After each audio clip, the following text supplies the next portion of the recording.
এবার ঘোষণা করলেন মুখ্যমন্ত্রী মমতা বন্দ্যোপাধ্যায়। তিনি সামাজিক মাধ্যমে সেখানে একটি পোস্ট করেছেন, পোস্ট করে তিনি এই ঘোষণা করেছেন। এবং আপনাদেরকে জানিয়ে রাখি আর মাত্র কয়েকটা মিনিট রয়েছে রাজ্যে ভোট ঘোষণা। সেই ভোট ঘোষণার আগেই বকেয়া ডিএর ঘোষণা মুখ্যমন্ত্রী। সুমন মহাপাত্র রয়েছেন আমাদের প্রতিনিধি, সরাসরি সুমনের কাছে চলে যাবো। সুমন,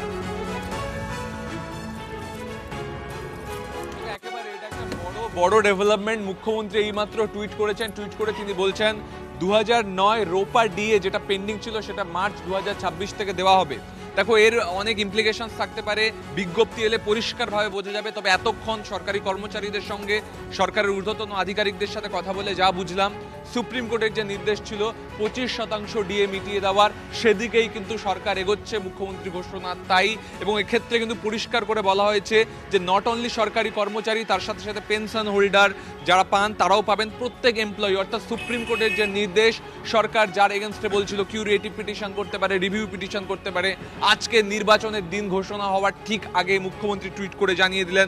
আমি আবারও পড়ে শোনাচ্ছি, রোপা 2009 ডিএ এরিয়ার্স ফ্রম মার্চ 2026। এর অর্থ হচ্ছে যে ডিএ এতদিন ধরে বকেয়া পেন্ডিং ছিল তার একটা অংশ, যেমনটা সুপ্রিম কোর্ট নির্দেশ দিয়েছিল, সেটা দিয়ে দেওয়া হবে এবং মার্চে 2026 থেকেই এটা ঢুকতে শুরু করবে। তার মানে তুমি বুঝতে পারছো, ইনস্ট্যান্ট ডিসিশন, ইনস্ট্যান্ট অর্ডার মুখ্যমন্ত্রীর তরফ থেকে। তুমি সঙ্গে